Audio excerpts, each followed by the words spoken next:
It's a hot June day in Austin, Texas. Congress Avenue has the usual mid-morning traffic.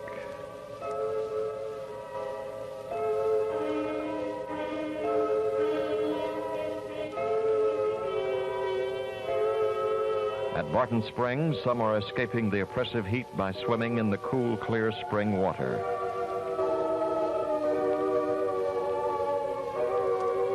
Others are achieving varying degrees of tan or sunburn on the grassy banks.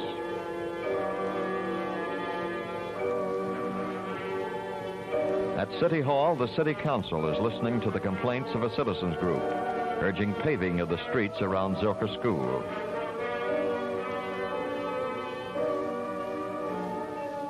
On the campus of the University of Texas, the shirt-sleeved summer students are going to and from their classes.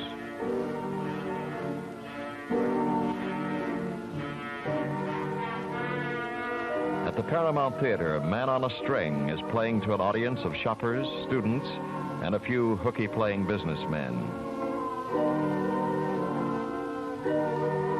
Tom Atra is selling the noon edition of the Austin Statesman on his familiar corner. In Harry Reasenover's barber shop in the Driscoll Hotel, business is good, with every chair filled. Mary Halbooty, the manicurist, has 2 customers waiting. C.L. Davis is 6 pairs of shoes behind.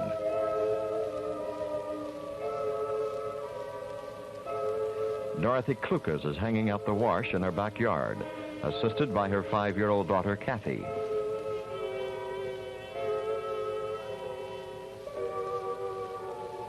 Carolyn Gilbert is at her employer's desk in the Perry Brooks building, writing some personal letters while her boss is out of town.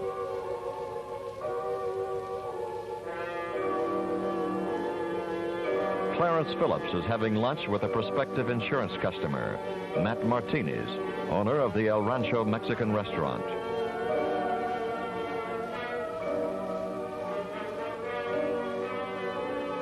Bob Gooding is reading the Safeway commercial in the noon news on KTBC Radio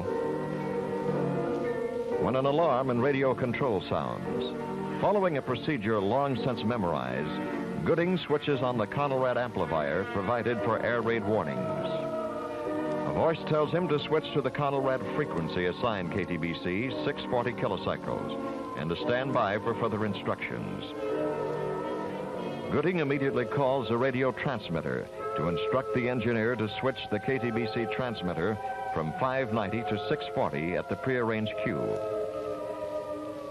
He next secures the Conelrad tape provided according to prearranged plans and threads it on the tape recorder.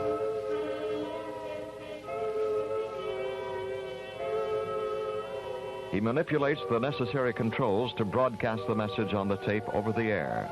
The recorded voice of Jay Hodson advises the audience that this is a Conelrad alert and they're to switch their radios to the 640 frequency at once. Terrell Blodgett, Assistant City Manager of Austin and City Civil Defense Director, enters the room. This is your Austin Civil Defense Director with an urgent message. Enemy missiles have been reported over Canada traveling in a southerly direction. An air raid warning has been declared in this area. This means that possibly within 20 minutes, the Austin area may be hit by missiles. There will not be time to evacuate. Repeat, there will not be time to evacuate. At Bergstrom Air Force Base near Austin, the alert has been sounded, and the men of the 4130th Wing scramble for their giant B-52s, according to a well-rehearsed routine.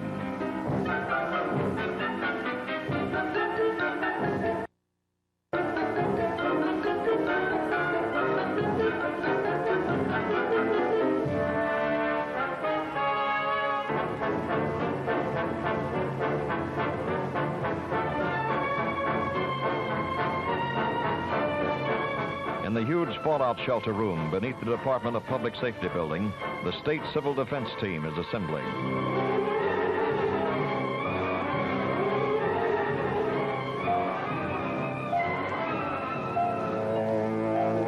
Dorothy Klukas is combing her daughter's hair when she hears the announcement on the radio.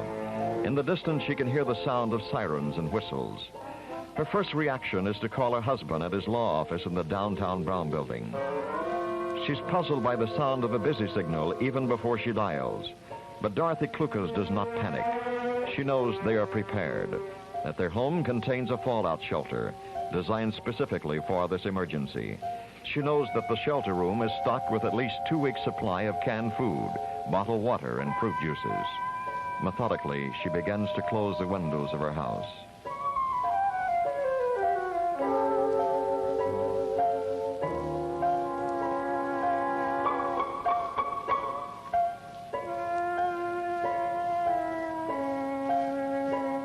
Carolyn Gilbert is just finishing her letter when she hears the sirens and whistles.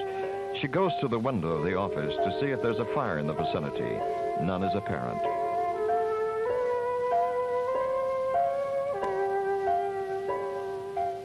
Tom Morgan, who works for an advertising agency next door, enters her office with the information that the building manager has just called and instructed him to order everyone from that floor into the basement of the building.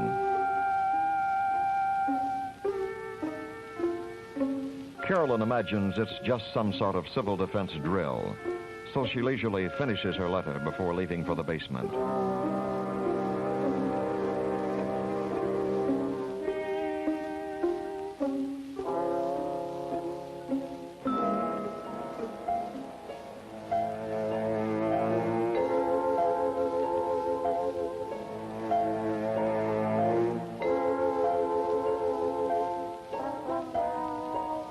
Clarence Phillips and his insurance prospect hear on the television set that the station is going off the air, and all viewers should dial their radios immediately to the 640 frequency. Matt Martinez turns on the radio.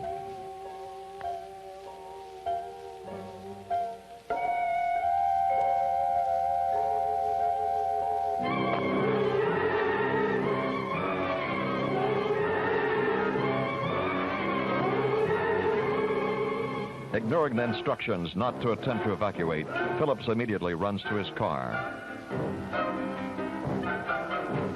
His purpose to get out of town as soon as he can.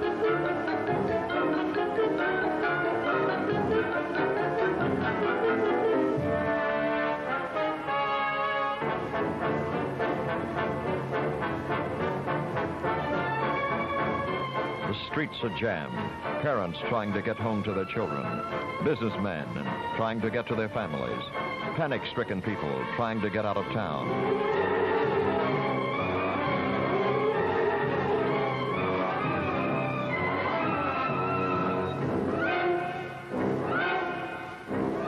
Roger Klukas pulls into the driveway of his home and rushes inside.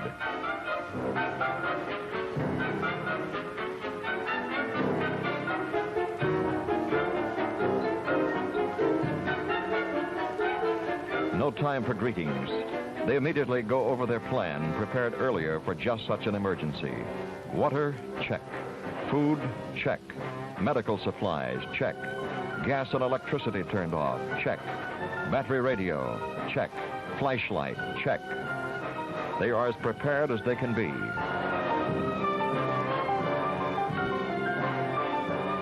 15 minutes following the alert, the Roger Klukas family enters their fallout shelter room and lock the thick door.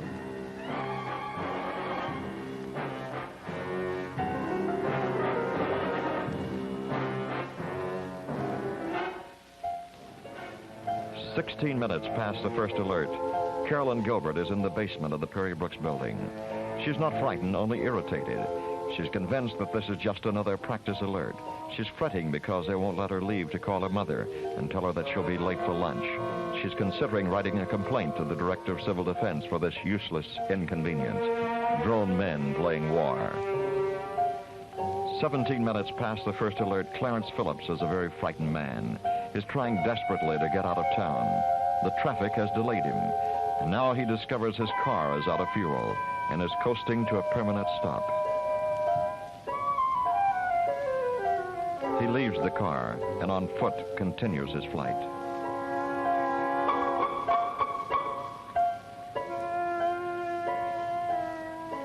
By By now, the streets of Austin are almost deserted.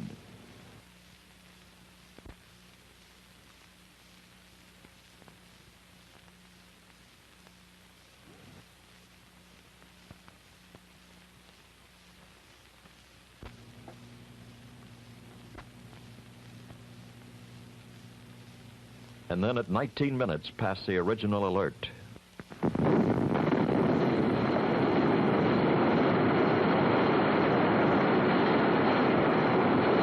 a nuclear explosion occurs 25 miles to the west of Austin in the hills of the Edwards Plateau.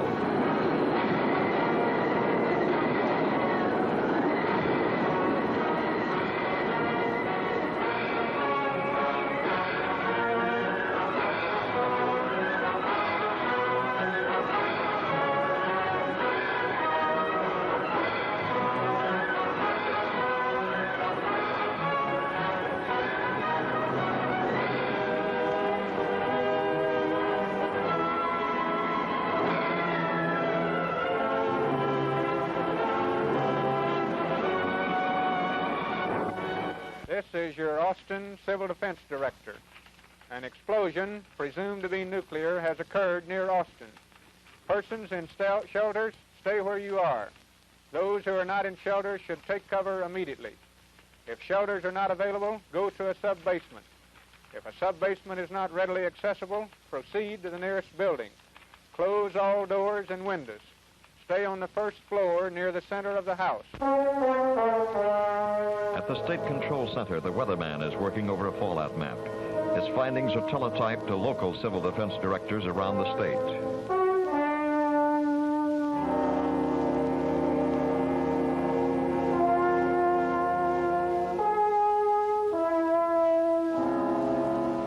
City Civil Defense Director Blodgett is now operating from the basement of the police building. This is your Austin Civil Defense Director. Heavy radioactive fallout is expected along a line from San Antonio to Waco to Mason to Brenham, and 15 miles on either side of this line. This fallout may be expected at any time. This fallout will be very heavy in the Austin area, and anyone in the open will receive a lethal dose in a short period of time. Take shelter immediately. In the security of their fallout shelter room, the Roger Klukas families compose as they wait the all clear, which they realize may be several weeks in coming. Dorothy is reading to Kathy, who thinks they're inside because of a storm outside. In the basement of the Perry Brooks building, Carolyn Gilbert has regained her composure and is assisting the building manager in itemizing the supply of food, soft drinks, and beer that was quickly gathered from the nearby PK Grill and Commodore Perry Hotel.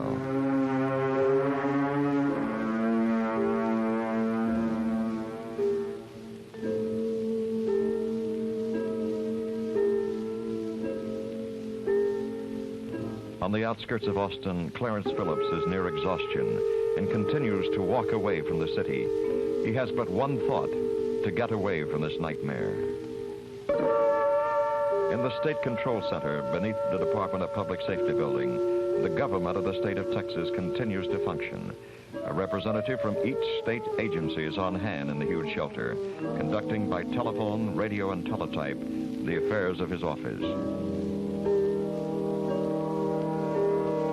7 hours after the enemy missile deposited its deadly load in the hills west of Austin, the Roger Klukas family is comfortably eating a supper of canned beef, peas, potatoes, and bottled water.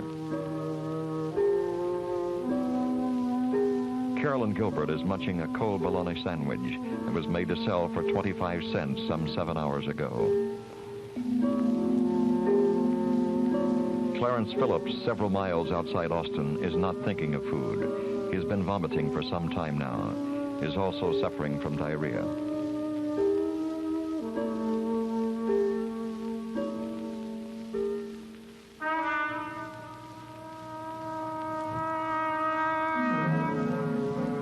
For days, the city lies silent.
Quietly, the radioactivity decays.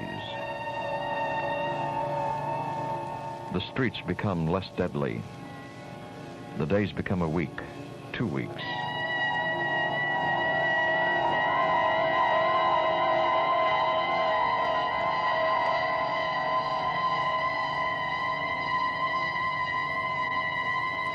In the shelter of the Klukas home, the occupants are becoming restless. They long for sunlight and fresh air. And then the news they've been waiting for comes over the radio. This is your Austin Civil Defense Director.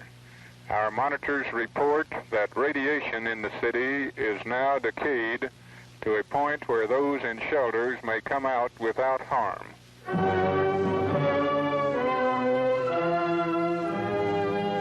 To Roger and Dorothy and Kathy Klukas, this is the end of the storm. To Carolyn Gilbert, this is the answer to a prayer. To Clarence Phillips, this news is of no consequence.